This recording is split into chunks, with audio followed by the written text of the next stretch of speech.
अब हम जानेंगे कि एडीएचडी बच्चों के लिए कौन सी थेरेपीज हमें ज़रूरत रहती है उन्हें देने की, ताकि उनकी लाइफ स्मूथ चल सके बिना किसी परेशानी के और उनकी डिफ़िकल्टीज कम की जाएं। सबसे पहले जो थेरेपी की हम बात करते हैं वो रहती है कॉग्निटिव बिहेवियर। उसमें हम बच्चे से बात करते हैं, जिसे हम कहते हैं टॉक थेरेपी भी कहते हैं इसे हम, कि बच्चे से बातचीत करना, उसकी नेगेटिव थॉट्स को कोशिश करना कि उसकी नेगेटिव थॉट्स को कम किया जाए।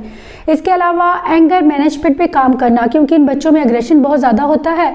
उनके गुस्से को, उनके एंगर को कंट्रोल करना, इम्पल्सिव ज़्यादा होते हैं, किस तरह से उन्हें हम इमोशनल रेगुलेशन सिखा सकते हैं, उन्हें इमोशंस के बारे में जानकारी देना, डिफरेंट इमोशंस के बारे में बताना और उन्हें किस तरह से रेगुलेट करना है इस चीज़ के बारे में बताना। ऐसे में बच्चों को स्ट्रेस बॉल या मेडिटेशन, योगा बहुत ज़्यादा वर्क करता है जिन बच्चों को एंगर मैनेजमेंट को लेकर इश्यूज रहते हैं। इसके अलावा जो बच्चे कॉन्सेंट्रेट नहीं कर पाते हैं, उनको कुछ ऐसी सेंसिटिव स्ट्रेटेजीज जो हैं वो हेल्प कर सकती हैं उनको कॉन्सेंट्रेट रखने में, फोकस रखने में। इसके अलावा बच्चे जो लगातार फिजिट करते हैं, प्रेशर देना या फिर कोई डीप मसाज देना, जॉइंट कंप्रेशन देना, ये बच्चों के लिए बहुत यूज़फुल रहती हैं जो बच्चे हाइपर एक्टिव रहते हैं और काम पर कॉन्सेंट्रेट नहीं कर पाते। इसके अलावा जो एक चीज़ रहती है वो रहती है एबीए थेरेपी। वो भी इन बच्चों के लिए बहुत यूज़फुल है, क्योंकि एबीए थेरेपी में हम बच्चों के पॉजिटिव बिहेवियर बनाने पर वर्क करते हैं, उनकी लर्निंग इंप्रूव हो इस पर वर्क करते हैं। बच्चे ठीक से ध्यान नहीं दे पाते हैं, कॉन्सेंट्रेट नहीं कर पाते हैं, इसलिए नॉर्मल वे में बच्चे सीख नहीं पाते हैं, जिसकी वजह से उनकी लर्निंग काफ़ी पीछे रह जाती है। ऐसे में ज़रूरी रहता है उन्हें इंडिविजुअल सेशन देना, ताकि बच्चे चीज़ों को ईजिली सीख पाएँ, जल्दी सीख पाएँ, और साथ ही उनके कॉन्सेंट्रेशन पर काम करना भी ज़रूरी है, क्योंकि बच्चों का कॉन्सेंट्रेशन काफ़ी कम रहता है। इसके अलावा उनकी सिटिंग पर काम करना बहुत ज़रूरी है। सिटिंग के लिए हम बच्चों को कुछ सेंसरी टूल्स दे सकते हैं, उनको यूज़ कर सकते हैं। लैप पैड को यूज़ किया जा सकता है, या फिर हैवी ब्लैंकेट भी एक अच्छी चीज़ रहती है कि बच्चों को शांत रखती हैं। वो चीज़ें जो हैं बच्चों को वेट देती हैं, जिससे कि बच्चों को सेंसरी इनपुट मिलता है जो काफ़ी कामिंग रहता है उनके लिए, और बच्चे काफ़ी देर तक सिटिंग देते हैं और शांत बैठे रहते हैं। इसके अलावा एक बहुत ज़रूरी चीज़ रहती है कि बच्चों की लिसनिंग स्किल्स पे वर्क करना। इसे हम लिसनिंग थेरेपी भी कहते हैं, कुछ लोग इसे लिसनिंग थेरेपी भी कहते हैं। लिसनिंग थेरेपी का मतलब होता है कि बच्चे को सुनना भी आना चाहिए, क्योंकि एडीएचडी बच्चे नॉन स्टॉप टॉक करते हैं, लगातार बोलना जिसे हम कहते हैं। इस चीज़ को कि वो बिना किसी को देखे, बिना किसी को सुने लगाएं, एक ही चीज़ पर, एक ही टॉपिक पर लगातार बोलते जाते हैं, सुनते कम हैं, लिसनिंग का बिहेवियर कम रहता है उनमें। ऐसे में हम बच्चों को सिखा सकते हैं कि किस तरह से उन्हें दूसरों की बात सुननी है। लिसनिंग पर काम करना बहुत ज़रूरी है। टू वे कॉन्वर्सेशन कर सकें, उनके सोशल स्किल इंप्रूव हों, आगे जाकर स्कूल में उन्हें प्रॉब्लम ना हो दोस्त बनाने में, वो दूसरों को सुनना सीख सकें और अपनी बात कहना सीख सकें। बड़े जो बच्चे रहते हैं, एडल्ट रहते हैं, उनके लिए काउंसलिंग और टॉक थेरेपी जैसी चीज़ें होती हैं कि बच्चों को साइकोलॉजिस्ट हेल्प कर सकते हैं, या टीचर्स जो रहते हैं फैमिली मेंबर्स के साथ में बच्चे की काउंसलिंग करना, क्योंकि बच्चों को कुछ चीज़ें रहती हैं जिनकी वजह से बच्चों में नेगेटिव थॉट्स रहती हैं। उन नेगेटिव थॉट्स को किस तरह से दूर करना है, बच्चे से हमें ये चीज़ सिखाने की ज़रूरत है। इसलिए ज़रूरी रहता है उनके साथ में कुछ ऐसी पॉजिटिव बात करनी जिससे कि बच्चों के बिहेवियर इश्यूज़ कम हों और उनका अग्रेशन कम हो। जो लास्ट वीडियो आपके साथ शेयर किया था, जिसमें मैंने बताया था कि बच्चे को सेंस इश्यूज भी बहुत अधिक थे और साथ ही उसको एडीएचडी के इश्यूज थे, जिन पर दोनों पर वर्क करना ज़रूरी था। मेरे लिए बहुत बड़ा चैलेंज था कि बच्चा 1 सेकंड की भी सिटिंग नहीं देता था, बेंच में से लगातार निकलता था, बिल्कुल बैठता नहीं था। ऐसे में ज़रूरी था उसकी सिटिंग टॉलरेंस पे काम करना, क्योंकि बच्चे, एडीएचडी बच्चे स्पेशली, बिल्कुल भी सिटिंग नहीं देते हैं, काम पर ध्यान नहीं दे पाते हैं। मैंने उसके साथ कुछ ऐसी एक्टिविटीज़ की जो मैंने आपके साथ शेयर भी की हैं। जो एक्टिविटीज़ मैंने उसके साथ की वो मैंने अक्सर आपके साथ शेयर की हैं कि उस बच्चे में किस तरह से धीरे धीरे इम्प्रूवमेंट आती गई और आज वो इंडिपेंडेंस की ओर बढ़ रहा है, नॉर्मल स्कूल में जा रहा है। अब मैं आपके साथ शेयर कर रही हूँ कुछ ऐसे एक्टिविटीज़ जो मैंने उसके साथ पिछले सालों में की, जिससे उसमें इतनी अधिक इम्प्रूवमेंट आई। उसका एनर्जी लेवल काफ़ी अधिक था, जिसकी वजह से वो काफ़ी हाइपर रहता था। इसलिए मैंने उसे एनर्जी बर्निंग एक्टिविटीज़ दी, ताकि उसकी एनर्जी सही जगह पर जा सके और वो काम पर कॉन्सेंट्रेट कर पाए। इसके अलावा ज़रूरी था उसकी सिटिंग टॉलरेंस पे काम करना, क्योंकि उसकी सिटिंग बहुत कम थी, सिटिंग बिल्कुल नहीं देता था। उसके लिए ज़रूरी था उसे कुछ ऐसी सेंसी एक्टिविटीज़ देना जिसे वो पूरी तरह से इंजॉय करे और काफ़ी देर तक वो बैठा रहे। उसके काफ़ी टेक्टाइल इश्यूज़ थे, जिसकी वजह से मैंने उसे ये चीज़ें दी ताकि उसको टेक्सचर, अलग अलग टेक्सचर दिए और ऐसे टेक्सचर दिए तो सूदिंग थे उसके लिए, कामिंग थे उसके लिए। इसके अलावा कुछ ऐसी एक्टिविटीज़ उसे देना जिससे उसे ब्रेन पर वर्क हो, उसकी बॉडी अवेयरनेस हो। लाइन पर चलना एक अच्छी एक्टिविटी रहती है बच्चों के कंसंट्रेशन को इम्प्रूव करने के लिए, और साथ ही 8 फिगर पर चलना। मैंने उसके साथ में क्ले को यूज़ किया, स्लाइम को यूज़ किया, क्योंकि उसका टेक्सचर उसे बहुत पसंद था, जिसकी वजह से वो काफ़ी लंबे टाइम तक सिटिंग देता था। उसे इंटरेस्टिंग लगता था ये सब करना। इसके अलावा वाटर बीड्स को मैंने प्लास्टिक बैग में डालकर उसे काफ़ी देर तक बैठने के लिए ये एक्टिविटीज़ मजबूर कर देती थी। ये चीज़ें उसके कंसंट्रेशन को इम्प्रूव करती थी।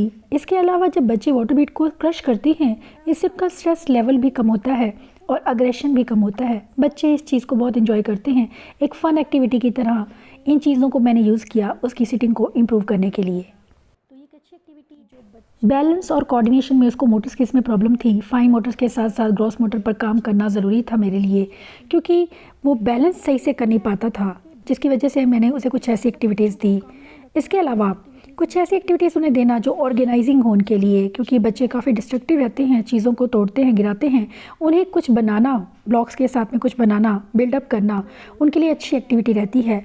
इसके अलावा रैप करना किसी चीज़ को, क्योंकि ये सभी चीज़ें कामिंग एक्टिविटीज़ हैं जो ब्रेन को शांत करती हैं। तो हमें ज़रूरी रहता है कि बच्चे की नीड्स को ध्यान में रखना। पहले तो हम बच्चे को देखेंगे, उसकी नीड्स के अकॉर्डिंग ही हम उसको एजुकेट करेंगे, उसके अकॉर्डिंग ही हम उसको थेरेपीज देंगे। बच्चे की सेंसरी नीड्स बहुत अधिक थी, इसलिए मेरा टारगेट था कि मुझे बच्चे की वो ओटी थेरेपी देनी है, क्योंकि बच्चे को जो चीज़ रहती है उसकी लाइफ स्किल्स में उसको डिफ़िकल्टी थी, पेंसिल नहीं पकड़ पाता था। उसको ओरल मोटर इश्यूज़ भी बहुत अधिक थे, क्रंची चीज़ें या हार्ड चीज़ें वो खाता नहीं था। ऐसे में ज़रूरी था उसके इस बिहेवियर पर काम करना कि मैं किस तरह से उसे ये चीज़ें खाना सिखाऊं। ऐसे में उसका बिहेवियर बनाना बहुत ज़रूरी था, क्योंकि कुछ बच्चों के लिए हार्ड चीज़ें बहुत मुश्किल होती हैं खानी। ऐसा लगता है जैसे कोई इनके दांतों पर हथौड़ा मारा है, बहुत पेनफुल रहता है उनके लिए। इसलिए साथ ही उसको सेंसरी इनपुट भी देना ज़रूरी था, ताकि उसके माउथ की वो एक्टिविटीज़ उसको मिल सके, वो इनपुट मिल सके और बच्चा वो चीज़ें खाने लगे जिससे उसे प्रॉब्लम हो रही है। इसके अलावा मुंह में चीज़ें लेने का उसका बहुत अधिक बिहेवियर था, जो धीरे धीरे बिल्कुल बंद हो गया। मोटर स्किल्स पे काम करना, इसके अलावा कुछ ग्रॉस मोटर डिफ़िकल्टीज़ भी थी, उसको पोस्चर को लेकर डिफ़िकल्टी थी, कोऑर्डिनेशन को लेकर डिफ़िकल्टी थी, उस पर काम किया। कंसंट्रेशन कम था, कंसंट्रेशन पर काम करना भी ज़रूरी था। इसके अलावा योगा और मेडिटेशन बहुत पावरफुल चीज़ है ADHD बच्चों के लिए, जिससे मैंने उसमें बहुत इंप्रूवमेंट देखी। उसमें टॉलरेंस बढ़ा, सिटिंग का भी, कंसंट्रेशन भी इंप्रूव हुआ, इसके साथ साथ उसकी लर्निंग भी इंप्रूव होती गई। इसके अलावा कुछ न्यूरोमोटर एक्टिविटीज़ जो मैंने आपके साथ शेयर की हैं, जो ब्रेन के दोनों हिस्सों को कनेक्ट करने का काम करती हैं, वो एक्टिविटीज़ भी बच्चों के लिए बहुत यूज़फुल रहती हैं। चाहे आपका बच्चा ASD है, ADHD है या स्लो लर्नर है, ये एक्टिविटीज़ जो न्यूरोमोटर एक्टिविटीज़ हैं, ये हमारे ब्रेन के कनेक्शन को मजबूत बनाती हैं, जिससे हमारे बच्चों की लर्निंग बढ़ती है। आपका बच्चा चाहे ADHD है या लर्निंग डिसेबिलिटी है उसको, या ASD है, ये एक्टिविटीज़ जिसे हम कहते हैं मिड लाइन पे काम करना बहुत यूज़फुल रहती हैं। न्यूरोमोटर एक्टिविटीज़ के नाम से मेरा वीडियो ज़रूर देखिएगा आप, उसमें मैंने बहुत सी एक्टिविटीज़ शेयर की हैं। उसके साथ मैंने बहुत एक्टिविटीज़ की थी जिसमें मैंने उसके मिड लाइन पर वर्क किया है, क्योंकि बच्चों के ब्रेन पर वर्क करना बहुत ज़रूरी है उनके कॉग्निशन को इम्प्रूव करने के लिए। यही वजह थी उसकी माइंड अवेयरनेस काफ़ी बड़ी और जल्दी वो चीज़ें सीखने लगा। मिड लाइन पर वर्क करना या बायलेटरल कोऑर्डिनेशन पर काम करना, बॉडी अवेयरनेस पर काम करना, ये सभी चीज़ें ज़रूरी रहती हैं जिन बच्चों को पोस्चर को लेकर डिफ़िकल्टी रहती है। बच्चे के कोऑर्डिनेशन स्किल्स में प्रॉब्लम थी, उसको बैलेंस में प्रॉब्लम थी, तो ज़रूरी था उसके ग्रॉस मोटर स्किल्स पर काम करना। उसे कुछ ऐसी सेंसरी इंटीग्रेशन एक्टिविटीज़ की ज़रूरत थी ताकि मैं उसके पोस्चर, उसके कोऑर्डिनेशन पर काम कर सकूं। उसकी मोटर प्लानिंग में डिफ़िकल्टी थी, चाहे मैं फाइन मोटर की बात करूं या ग्रॉस मोटर की।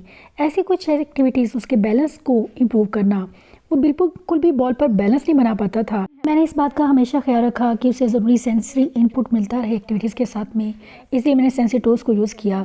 इसके अलावा एक्टिविटीज़ उसके लिए इंटरेस्टिंग हो और उन्हें वो ईजिली कर पाए। इसके अलावा ड्रेसिंग स्किल्स सिखाना बच्चों को, ये सिखाना भी ज़रूरी रहता है, बटनिंग करना, जिपिंग करना, क्योंकि नॉर्मल चीज़ें जो हैं बच्चे अपने आप से नहीं सीख पाते हैं और हमें ये चीज़ें उन्हें 1-to-1 सेशन में सिखानी होती हैं। कुछ चीज़ें मैंने उसको सिखाई, ये सच है, लेकिन कुछ चीज़ें उसने अपने आप से सीखी, उसकी फैमिली से उसे सीखी। बच्चों को अक्सर सोशल स्किल्स सीखने में प्रॉब्लम रहती है। बच्चे जो चीज़ें नेचुरली नहीं पिक करते हैं उन्हें हम प्रिटेंड प्ले के थ्रू सिखा सकते हैं, और वो काफ़ी हद तक सोशल स्किल सीख गया। दूसरों को बुलाना, हेलो करना, ग्रीट करना, सब चीज़ें। इसके अलावा वेटिंग का कॉन्सेप्ट सिखाना बहुत ज़रूरी था, क्योंकि बच्चे काफ़ी इम्पेशेंट रहते हैं। सोशल स्किल्स उसने सीखे जो कि बहुत ज़रूरी थे। टर्न टेकिंग देना उसको, ये बहुत एक ज़रूरी चीज़ रहती है।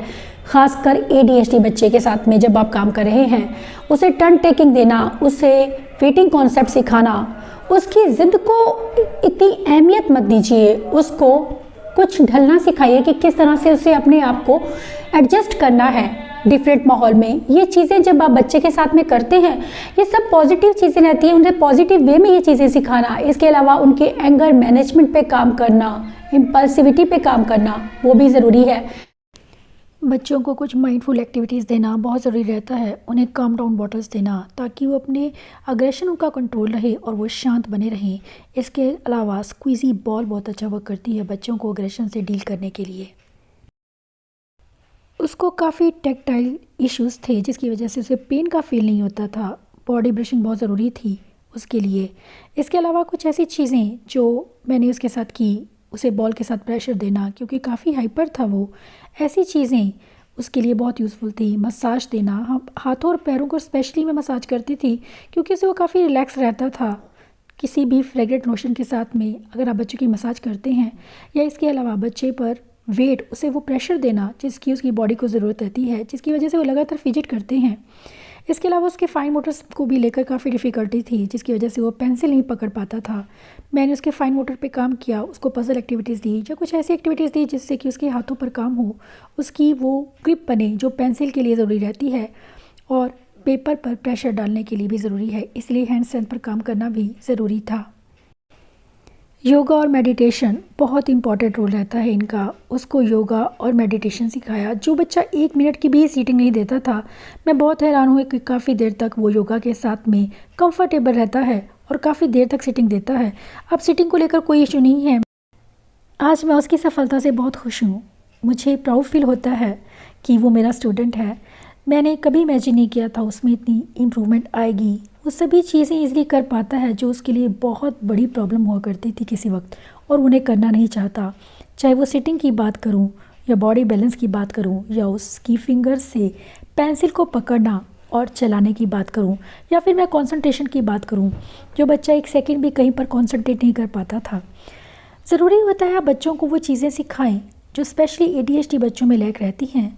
इमोशंस को लेकर वो काफ़ी ज़्यादा स्ट्रेस रहता था। मैंने देखा था कि इमोशंस को एक्सप्रेस नहीं कर पाता था। बहुत ज़रूरी होता है ऐसे में बच्चों को वो चीज़ें टीच करना। आज मैं उससे हर चीज़ पूछती हूँ तो मुझे सही से जवाब देता है। वो कैसा फ़ील कर रहा है, उसको क्या चाहिए, क्योंकि बच्चे जब खुद को एक्सप्रेस करना शुरू कर देते हैं तो उनका अग्रेशन भी अपने आप कम होने लगता है। बच्चों को इमोशन रेगुलेशन में हेल्प करने में मेडिटेशन का बहुत बड़ा हाथ है। बच्चे इससे काफ़ी शांत बने रहते हैं। ऐसे बच्चों को ज़रूरी है, स्पेशली जो बच्चे हाइपर हैं। इसके अलावा आपकी पॉजिटिविटी, आपका पॉजिटिव वे काम करवाने का, बच्चों को ये पता भी ना चले कि आप उनके साथ काम कर रहे हैं। बच्चों के साथ मस्ती करना, खेल खेल में ही उन्हें वो चीज़ें सिखाना जो वो शायद वैसे ना सीख पाएँ। हमें ज़रूरत रहती है ऐसे में बच्चों के साथ में एक ऐसा रिश्ता बनाने की कि बच्चे हम पर विश्वास करें। बच्चों को सिर्फ हमें बच्चा मानकर नहीं चलना है, हमें उनके सामने नोटबुक्स का ढेर नहीं लगाना है कि उसे कुछ करना है, लिख कर देना है। बर्डन की तरह उसे काम मत दीजिए। काम उसे ऐसा दीजिए जिसे बच्चा इंजॉय करे। कुछ ऐसी एक्टिविटीज़ को स्टफ़ करना जो उसके लिए इंटरेस्टिंग हो। मुझे आज भी याद है जब वो आया था मेरे सेंटर में तो वो बहुत बोलता था, लगातार बोलता चला जाता था। सेल्फ टॉक का बिहेवियर था काफ़ी उसमें। ऐसे में ज़रूरी था उसकी लिसनिंग स्किल्स पर काम करना कि वो लिसन करना शुरू करे, सुनना शुरू करे। तो ऐसे में मैंने पिक्चर्स का सहारा लिया, विजुअल्स के साथ में उसे लैंग्वेज और उसकी स्पीच पर काम किया, जिससे उसकी स्पीच काफ़ी हद तक आई। उसके थिंकिंग स्किल्स पे काम किया, रीजनिंग पे काम किया, ताकि उसे समझ आए कि किस तरह से उसे समझ कर बोलना है, किसी भी क्वेश्चन का क्या आंसर करना है और किस तरह से सोच कर जवाब देना है। इससे उसका लगातार बोलने का बिहेवियर तो कम हुआ ही, इसके साथ साथ उसके कम्युनिकेशन में, उसकी कॉन्वर्सेशन में भी बहुत अधिक इम्प्रूवमेंट आई। इसके अलावा जो एक चीज़ बहुत इंपॉर्टेंट रहती है, पेरेंट्स को इंक्लूड करना, पेरेंट्स को ट्रेनिंग देना कि बच्चों के साथ में हम क्या कर रहे हैं। क्लासरूम में या स्कूल में जो भी स्ट्रेटजीज़ बच्चों के साथ की जा रही हैं उनमें पेरेंट्स को ज़रूर इन्वॉल्व कीजिए, ताकि घर पर भी वो चीज़ें बच्चों के साथ अप्लाई हों और बच्चों के बिहेवियर में चेंज आए। क्योंकि सिर्फ 3-4 घंटे में आप जो स्ट्रेटजीज़ बच्चे के साथ में स्कूल में यूज़ हो रही हैं उनका फ़ायदा बच्चे को नहीं मिलेगा। कोशिश ये कीजिए कि आप पेरेंट्स को भी इस ट्रेनिंग दें कि किस तरह से उन्हें घर पर बच्चों को हैंडल करना है। बच्चों में एक सेल्फ इस्टीम कम रहता है क्योंकि बच्चों को अक्सर लोग मिसजज करते हैं। ऐसे में आपका बच्चे को सपोर्ट करना बहुत ज़रूरी है। बच्चे को समझना ज़रूरी है, उसकी डिफ़िकल्टीज़ को जानकर उसके अकॉर्डिंग ही बच्चे को ट्रीटमेंट देना वो बहुत ज़रूरी है। इसके अलावा जो हम चीज़ करते हैं ट्रीटमेंट की, अगर मैं बात करूँ तो बिहेवियर थेरेपी भी बच्चों के लिए बहुत यूज़फुल है। बिहेवियर थेरेपी में हम बच्चों को वो चीज़ें सिखाते हैं कि किस तरह से उन्हें पॉजिटिव बिहेवियर बनाना, उनका पॉजिटिव बिहेवियर बने, किस तरह से हम जो उनके चैलेंजिंग बिहेवियर है, चाहे वो हिटिंग है या पुशिंग पुलिंग है या जंपिंग है, इनको किस तरह से कम किया जाए। सेंसरी को ऐड करना ये भी एक चीज़ ज़रूरी रहती है क्योंकि बच्चों को सेंसरी इश्यूज़ रहते हैं जिसकी वजह से बच्चे बहुत ईजिली डिस्ट्रैक्ट होते हैं। हम सेंसरी डिस्ट्रैक्शन को कम करेंगे बच्चों को कॉन्सेंट्रेट रखने के लिए। इसके अलावा जो बच्चे बड़े रहते हैं, एडल्ट्स रहते हैं, उनकी ऑर्गेनाइजेशनल स्किल्स पे काम करना। बच्चों के ऑर्गेनाइजेशनल स्किल्स कम रहते हैं जिसका असर उनके एग्जीक्यूटिव फंक्शनिंग स्किल्स पे पड़ता है। हमें बच्चों को किस तरह से ऑर्गेनाइज रहना है ये सिखाने की ज़रूरत है। बिहेवियर थेरेपी के थ्रू हम बच्चों को ये सब चीज़ें सिखा सकते हैं। बहुत ईजिली बच्चों को रूटीन पर किस तरह से उन्हें बने रहना है और किस तरह से उन्हें आप रेनफोर्स करेंगे। जब बच्चे आपके सही से रूटीन पर, सही से फिक्स रूटीन के साथ में चल रहे हैं और सही से काम कर रहे हैं, टाइम पर काम कर रहे हैं, तो बच्चों को रेनफोर्स करना भी ज़रूरी है।